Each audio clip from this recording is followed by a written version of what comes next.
तर मग वडे मटणचं जो वडे असतात त्याचा बॅटर असतं ना, तो मम्मीने रेडी करून ठेवलेला 2 दिवसाआधीच. तर ते तळले होते. तर त्याच्यानंतर मग मम्मीने फ्रीजमध्ये ठेवून टाकलं पाहिजे तसं घ्यायला. तर नंतर ते पतलं झालं तर मम्मीने अजून त्याच्यामध्ये पीठ ॲड केलं. त्याची पण ना मी एक वेगळी रेसिपी टाकेल. मटण नव्हतं कारण गुरुवार होता, फक्त वडे होते आणि शेपूची भाजी होती. वडे असेच स्नॅक्ससाठी खायला म्हणून करत होती मम्मी.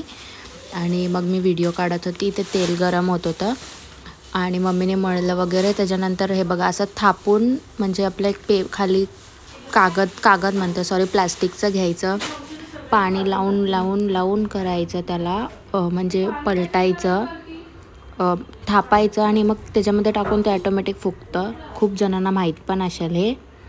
तर मम्मी तेच करत होती आणि मी मम्मीला मदत करत होते. नंतर मग मी काय केलं, मम्मीला बोलली तू बस मी करते.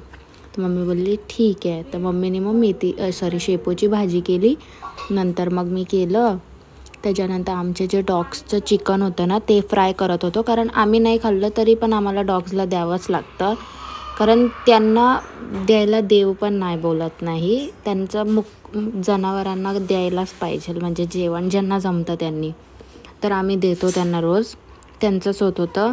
आणि शेपूची भाजी पण केली. तर नेक्स्ट डे मम्मीने केला गेवड्याची भाजी, गेवडा नाही दोडक्याची भाजी. मम्मीला मी विचारलं आता. आणि याच्यामध्ये ना डाळ होती, तर काकडी आणि गाजर मग मी कापून ठेवलेलं. आणि मम्मीने काय केलं, मग पुलाव केलं थोड्या वेळानंतर. ब्रोकली वगैरे सगळं, कांदा, टॅमॅटो, गाजर सगळं टाकलेलं मम्मीने, वटाणे वगैरे. तर मम्मीने ते केलं. ते पण खूप यम्मी लागलं, मला आवडलं. मम्मीने छान बनवलेलं. आणि मोठं आपलं काय बोलतात मिरच्या वगैरे सगळं टाकलेलं. तर पप्पा आले होते जेवायला दुपारी. तर मम्मीने मग पप्पाला वाढलं जेवायला पण.